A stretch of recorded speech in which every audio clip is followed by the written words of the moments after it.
आपको मालूम है माँ, दीदी का प्रमोशन के बाद भी जन कल्याण मंत्रालय से स्थानांतरण क्यों नहीं किया जा रहा? क्योंकि दीदी को व्यक्ति की पहचान है। वे बड़ी आसानी से पहचान लेती है कि किस समाज सेवी संस्था के लोग समाज का भला करने वाले हैं और कौन अपना। फिर आप लोग इतनी पारखी नज़र वाली दीदी की ज़िंदगी का फैसला बगैर उन्हें भावी वर्ष से मिलवाए खुद कैसे कर सकती हैं? ऋचा ने तलख स्वर से पूछा। पहले दीदी के अनुरूप सुव्यवस्थित दो लोगों को आपने इसलिए नकार दिया कि वे दुहाजू हैं, और अब जब एक कुंवारा मिल रहा है तो आप इसलिए मना कर रही हैं कि उसमें ज़रूर कुछ कमी होगी, जो अब तक कुंवारा है। आखिर आप क्या चाहती हैं? शिखा की भलाई और क्या? माँ भी चिड़े स्वर में बोली। मगर यह कैसी भलाई है माँ की? बस वर का विवरण देखते ही आप और यश भैया ऐलान कर देते हैं कि यह शिखा के उपयुक्त नहीं है। आपने हर तरह से उपयुक्त उस कुंवारे आदमी के बारे में यह पता लगाने की कोशिश नहीं की कि उसकी अब तक शादी न करने की क्या वजह है। शादी के बाद यह कुछ ज़्यादा नहीं बोलने लगी है माँ? यश ने व्यंग से पूछा। कम तो खैर मैं कभी नहीं बोलती थी भैया, बस शादी के बाद सही बोलने की हिम्मत आ गई। ऋचा व्यंग से मुस्कुराई। बोलने की ही हिम्मत आई है, सोचने की नहीं। यश ने कटास किया। सीधी सी बात है, 35 साल तक कुंवारा रहने वाला आदमी दिल जला होगा, फिर तो वह दीदी के लिए स्वरथा उपयुक्त है। ऋचा ने बात काटी। क्यों? दीदी भी अपने बैचमेंट सूरज के साथ दिल जलाकर मसूरी की सर्द वादियों में अपने पढ़ने की आग लगा चुकी है।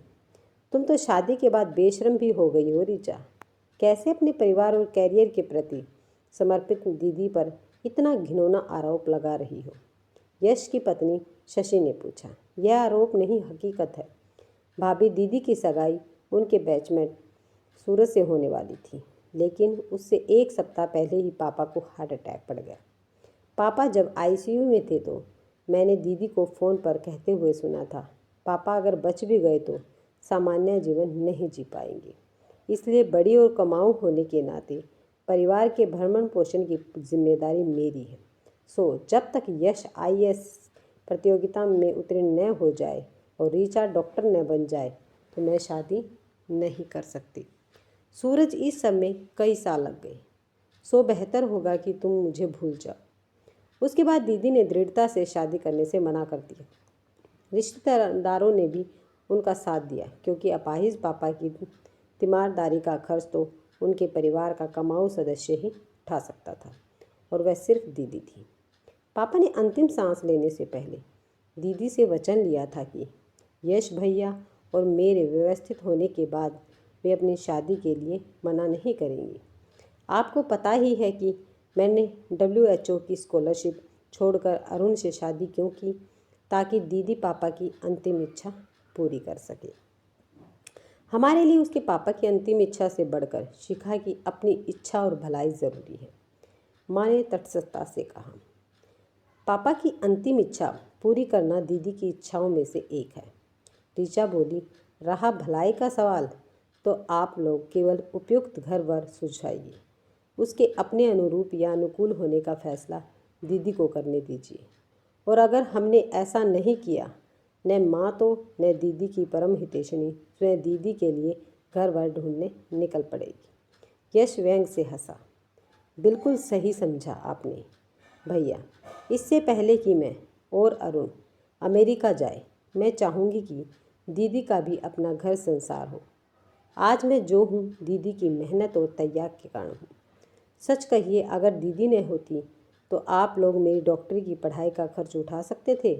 ऋचा ने तलख स्वर से पूछा। आपके लिए तो पापा की मृत्यु मेहनत से बचने का बहाना बन गई थी भैया, बगैर यह परवाह किए कि पापा का सपना आपको IAS अधिकारी बनाना था। आपने उनकी जगह अनुकंपा में मिल रही बैंक की नौकरी ले ली, क्योंकि आप पढ़ना नहीं चाहते थे। माँ भी आपसे मेहनत करवाना नहीं चाहती थी, और फिर पापा के समय की आन बान बनाए रखने को IAS अफसर दीदी तो थी ही, नहीं तो आपके बजाय यह नौकरी माँ भी कर सकती थी। आप पढ़ाई और दीदी शादी, ये गड़े मुर्दे उखाड़ कर तू क्या कहना चाहती है? माँ ने झल्लाए स्वर में पूछा। यही कि पुत्र मोह में दीदी के साथ अब और अन्याय मत कीजिए। भैया की गृहस्थी चलाने के बजाय उन्हें अब अपना घर संसार बसाने दीजिए। फिलहाल उस डॉक्टर का विवरण मुझे दे दीजिए, मैं उसके बारे में पता लगाती हूँ।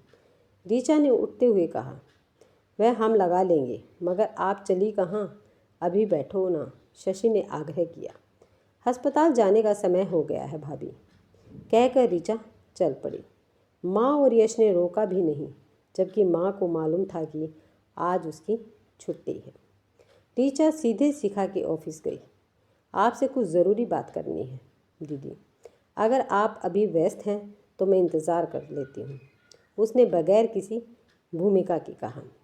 अभी मैं एक मीटिंग में जा रही हूँ, घंटे भर तक तो वह चलेगी ही। तू ऐसा कर, घर चली जा, मैं मीटिंग ख़त्म होते ही आ जाऊँगी। घर से तो आ ही रही हूँ, आप ऐसा करिए मेरे घर आ जाइए। अरुण की रात 10 बजे तक ड्यूटी है, वह जब तक आएंगे हमारी बात ख़त्म हो जाएगी। ऐसी क्या बात है ऋचा जो माँ और अरुण के सामने नहीं हो सकती? बहनों की बात बहनों में ही रहने दो ना दीदी। अच्छी बात है, शिखा मुस्कुराई। मीटिंग ख़त्म होते ही तेरे घर पहुंचती हूँ। उसे लगा कि ऋचा अमेरिका जाने से पहले कुछ खास खरीदने के लिए उसकी सिफारिश चाहती होगी। मीटिंग ख़त्म होते ही वह ऋचा के घर आ गई। अब बता क्या बात है? शिखा ने चाय पीने के बाद पूछा। मैं चाहती हूँ दीदी कि मेरे और अरुण के अमेरिका जाने से पहले आप पापा को दिया हुआ अपना वचन की जिम्मेदारियाँ पूरी होते ही आप शादी कर लेंगे, पूरा कर लें। ऋचा ने बगैर किसी भूमिका के कहा। वैसे आपकी जिम्मेदारी तो मेरे डॉक्टर बनते ही पूरी हो गई थी, फिर भी आप मेरी शादी करवाना चाहती थी, सो मैंने वह भी कर ली। लेकिन मेरी जिम्मेदारियां तो ख़त्म नहीं हुई बहन, शिखा ने बात काटी। यश अपना परिवार ही नहीं संभाल पाता है तो माँ को कैसे संभालेगा? यानी न कभी जिम्मेदारियां पूरी होंगी और न पापा की अंतिम इच्छा।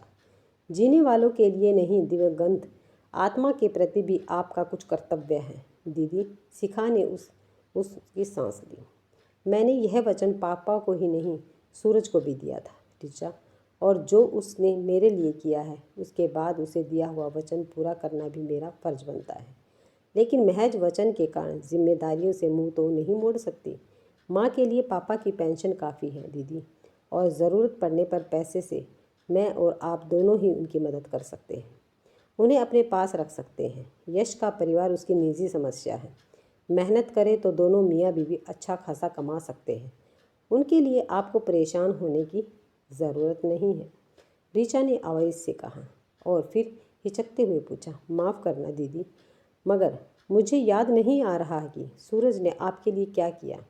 मुझे रुसवाई से बचाने के लिए सूरज ने मेहनत से मिली IAS की नौकरी छोड़ दी, क्योंकि हमारे सभी साथियों को हमारी प्रेम कहानी और होने वाली सगाई के बारे में मालूम था। एक ही विभाग में होने के कारण गाहें बगाहें मुलाकात होती और अफवाहें भी उड़ती। सो मुझे इस सब से बचाने के लिए सूरज नौकरी छोड़कर जाने कहाँ चला गया। आपने उसे तलाशने की कोशिश नहीं की।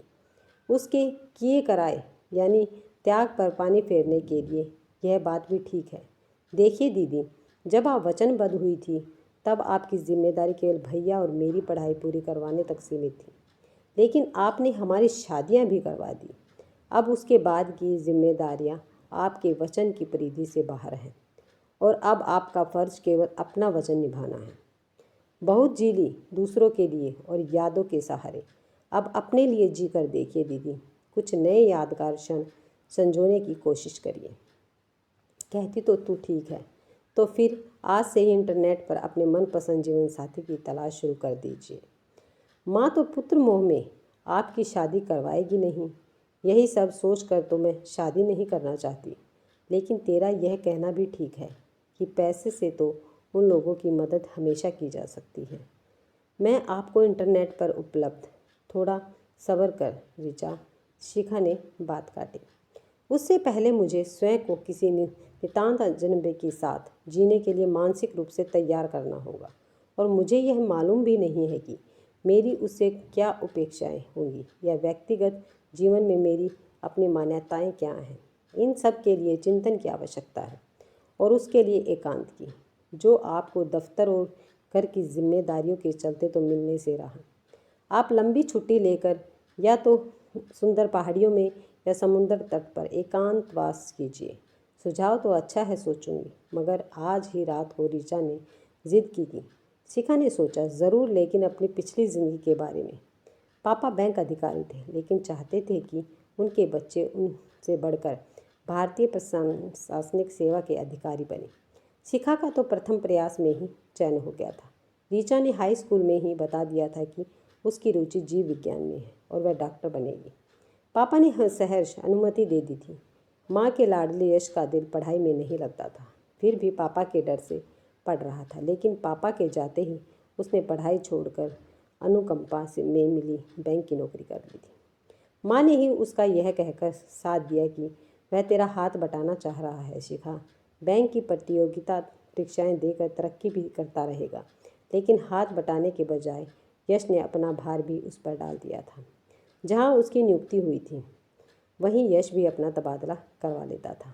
आईएएस अफसर बहन का रोब डालकर तरक्की पाने की न तो लालसा थी और न ही ज़रूरत, क्योंकि शिखा को मिलने वाली सब सुविधाओं का उपभोग तो वही करता था। यश और उसके परिवार की ज़रूरतों के लिए माँ शिखा को उसी स्वर में याद दिलाया करती थी जिसमें वह कभी पापा से घर के बच्चों की ज़रूरतें पूरी करने को कहती थी। यानी माँ के ख्याल में यश का परिवार शिखा का उत्तरदायी था। शिखा को इससे कुछ ऐतराज़ भी नहीं था। उसकी अपनी इच्छाएं तो सूरज से बिछुड़ने के साथ ही खत्म हो गई थी। उसे यश या उसके परिवार से कोई भी शिकायत नहीं थी। बस बीच बीच में पापा के अंतिम शब्द, जब ये दोनों अपने घर परिवार में व्यवस्थित हो जाएं, तो तू अकेली क्या करेगी बेटी। जिन सपनों की तूने आज आहुति दी है उन्हें पुनर्जीवित करके फिर जिएगी तो मेरी भटकती आत्मा को शांति मिल जाएगी।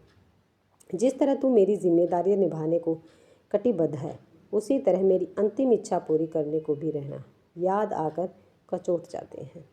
ऐसा ही कुछ सूरज ने भी कहा था। जिस तरह अपने परिवार के प्रति तुम्हारा फर्ज तुम्हें शादी करने से रोक रहा है, उसी तरह अपने माता पिता की इच्छा के विरुद्ध कुछ साल तक तुम्हारी जिम्मेदारियां पूरी होने के इंतज़ार में शादी न करने के फैसले पर मैं चाह कर भी अडिग नहीं रह पा रहा।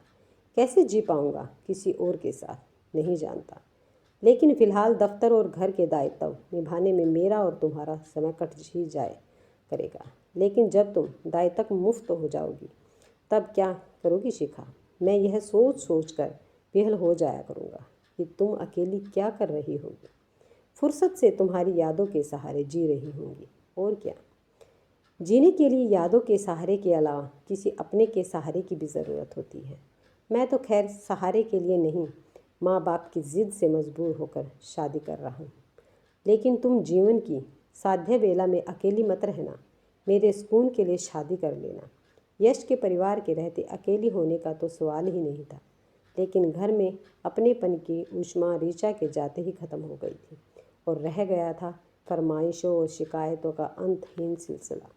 शिकायत करते हुए यश और माँ को अपनी फरमाइश की तारीख तो याद रहती थी, लेकिन यह पूछना नहीं कि शिखा किस वजह से वह काम नहीं कर सकी। वैसे भी लगातार काम करते करते वह काफ़ी थक चुकी थी और छुट्टियां भी जमा थी। सो उसने सोचा कि कुछ दिन को कहीं घूम ही आए। उसकी सचिव माधवी मेनन जब तक केरल की तारीफ करती रहती थी। तन मन की शांति और स्फूर्ति से भरना हो तो कभी भी केरल जाने पर ऐसा लगेगा कि आपका पुनर्जन्म हो गया है। अगले रोज़ उसने माधवी से पूछा कि वह काम की थकान उतारने को कुछ दिन शोर शराबे से दूर प्रकृति के किसी सुरम्य स्थान पर रहना चाहती है। सो कहाँ जाए। वैसे तो केरल में ऐसी जगहों की भरमार है, माधवी ने उत्साह से बताया, लेकिन आपको त्रिचूर का अर्थरियापल्ली वाटरफॉल बहुत पसंद आएगा। वहाँ वन विभाग का सभी सुख सुविधाओं से युक्त गेस्ट हाउस भी है। तिरुवनंतपुरम के अपने ऑफिस वाले तिरुचूर के जिलाध्यक्ष से कहकर आपके रहने का प्रबंध करवा देंगे। लेकिन वहाँ तक जाना कैसा होगा। तिरुवनंतपुरम तक प्लेन से, उसके बाद आपको एयरपोर्ट से अर्थापल्ली तक पहुँचने की जिम्मेदारी अपने ऑफिस वालों की होगी। आप अपने जाने की तारीख तय कर लीजिए, बाकी सब व्यवस्था मुझ पर छोड़ दीजिए। लंच ब्रेक में ऋचा का फ़ोन आया। हाँ भाई, छुट्टी के लिए आवेदन कर दिया है केरल जाने को। शिखा ने उसे सब बताया। लेकिन घर वालों के लिए आप छुट्टी पर नहीं, टूर पर जा रही हैं दीदी, वरना सभी आपके साथ केरल घूमने चल पड़ेंगे, ऋचा ने आगाह किया। ऋचा का कहना ठीक था। सब तैयारी हो जाने से एक रोज़ पहले उसने सबको बताया कि वह केरल जा रही है। केरल घूमने तो हम सब भी चलेंगे, शशि ने कहा। मैं केरल प्लेन से जा रही हूँ, सरकारी गाड़ी से नहीं, जिसमें बैठकर तुम सब मेरे साथ टूर पर चल पड़ते हो। हम क्या प्लेन में नहीं बैठ सकते? यश ने पूछा। ज़रूर बैठ सकते हो, मगर टिकट लेकर, और फिलहाल मेरा तो कल सुबह 9 बजे का टिकट कट चुका है, कहकर शिखा अपने कमरे से चली गई।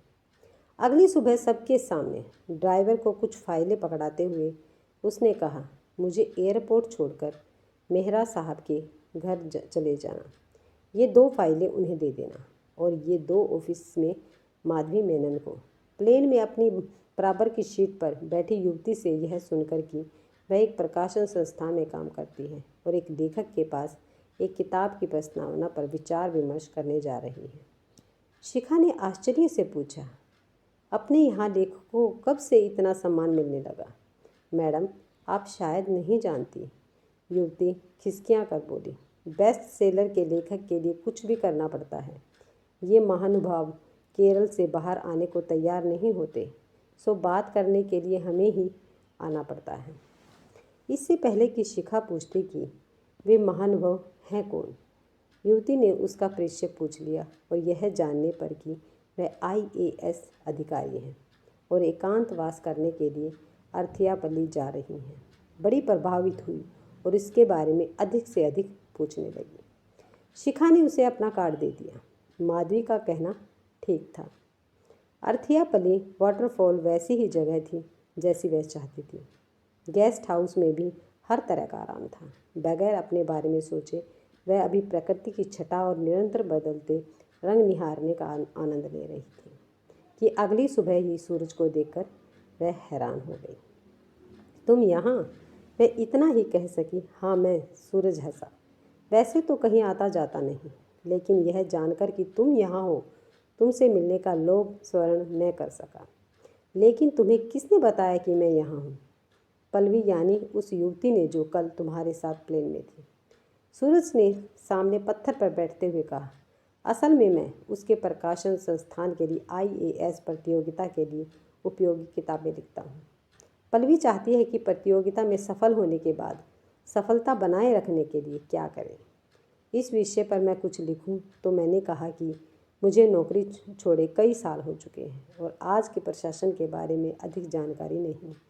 तो उसने तुम्हारे बारे में बताया और कहा कि आपसे मिलकर आजकल के हालात के बारे में जानकारी ले लूँ। पल्लवी को तो तुम्हारे एकांतवास में खलल न डालने को मना कर दिया, लेकिन खुद को आने से न रोक सका। ऐसे हैरानी से क्या देख रही हो? मैं सूरज ही हूँ, शिखा। उसमें तो कोई शक नहीं है, लेकिन तुम और लेखन यकीन नहीं होता। सूरज, यकीन न होने लायक ही तो अब तक मेरी ज़िंदगी में होता रहा है, शिखा। सूरज उसास लेकर बोला। पुराने परिवेश से कटने के लिए मैंने तिरुवनंतपुरम यूनिवर्सिटी में प्रवक्ता की नौकरी कर ली है और वक्त काटने के लिए IAS प्रतियोगिता परीक्षा देने वाले विद्यार्थियों को पढ़ाया करता था। उनके सफल होने पर इतने विद्यार्थी आने लगे कि मुझे नौकरी छोड़कर कोचिंग क्लास खोलनी पड़ी। मेरे एक शिष्य ने मेरे दिए क्लास नोट्स का संकलन कर प्रकाशन करवा दिया। वह बहुत ही लोकप्रिय हुआ और प्रकाशक इस विषय की और किताबों के लिए मेरे पीछे पड़ गए और इस तरह मैं सफल लेखक बन गया। अब तो पढ़ाना भी छोड़ दिया है, बस लिखता हूँ। लिखने भर से घर का खर्च चल जाता है बड़े आराम से। अकेले आदमी का ज़्यादा खर्च भी नहीं होता। यानी तुमने माता पिता की खुशी की खातिर शादी नहीं की? शादी करने से मना भी नहीं किया। सूरज हंसा। जो लोग मुझे अपना दामाद बनाने के लिए हाथ बांधे पापा के आगे पीछे घूमते थे, वे तो मेरी नौकरी छोड़ते ही बरसात की धूप की तरह गायब हो गए। जो लोग प्रवक्ता को लड़की देने के लिए तैयार थे, वे माँ पापा की कसौटी पर खरे नहीं उतरे। उनकी तलाश अभी भी जारी है, लेकिन सुदूर केरल में बसे लेखक को कौन दिल्ली वाला लड़की देगा? और तुम बताओ, यह एकांतवास किस लिए? संन्यास वन्यास लेने का इरादा है? शिखा हंस पड़ी। असलियत तो इसके विपरीत है सूरज। और उसने ऋचा के सुझाव के बारे में विस्तार से बताया। दूसरे शब्दों में कहें तो माँ पापा की तलाश खत्म हो गई। सूरज हंसा। वैसे तो मैं यहाँ से वापस जाने वाला नहीं था, लेकिन तुम्हारे साथ कहीं भी चल सकता हूँ। मैं भी यहाँ आ सकती हूँ सूरज, लेकिन क्या गुजरे कल को आज बनाना संभव होगा? अगर तुम मुझे जिलाना और खुद जिंदा होना चाहो तो। शिखा के मोबाइल की घंटी बजी। यश का फ़ोन था। दीदी, गुरमेल सिंह जब परसों दोपहर तक गाड़ी लेकर नहीं आया तो मैंने उसके मोबाइल पर उसे आने के लिए फ़ोन किया, लेकिन उसने कहा कि वह मेहरा साहब की ड्यूटी में है और उनके कहने पर ही हमारे यहाँ आ सकता है। सो मैंने उससे बात करनी चाहिए। परसों तो मेहरा साहब से बात नहीं हो सकी, वे मीटिंग में थे। कल बड़ी मुश्किल से शाम को मिले तो बोले कि वे इस विषय में कुछ नहीं कह सकते। बेहतर है कि मैं माधवी से बात करूं। माधवी कहती है कि छुट्टी पर गए किसी भी अधिकारी को गाड़ी उसके कार्यभार संभालने वाले अधिकारी को दी जाती है और परिवार के लिए गाड़ी भेजने का नियम तो नहीं है, लेकिन शिखा मैडम कहेगी तो भिजवा देंगे। आप तुरंत माधवी को फ़ोन कीजिए गाड़ी भिजवाने को। जब परिवार के लिए गाड़ी भेजने का नियम नहीं है तो मैं उसका उल्लंघन करने को कैसे कह सकती हूँ? शिखा ने रुखाई से कहा। चाहे गाड़ी के बगैर परिवार को कितनी भी परेशानी हो रही हो, इतनी ही परेशानी है तो खुद ही गाड़ी का इंतज़ाम कर ले न भाई। मेरे यह आपको हो क्या गया है दीदी? आप माँ से बात कीजिए। माँ एकदम बरस पड़ी। यह क्या लापरवाही है शिखा? हमारे लिए बगैर गाड़ी ड्राइवर का इंतज़ाम किए टूर का बहाना बनाकर तुम छुट्टी मनाने निकल गई हो। शर्म नहीं आती? शिखा तड़प उठे।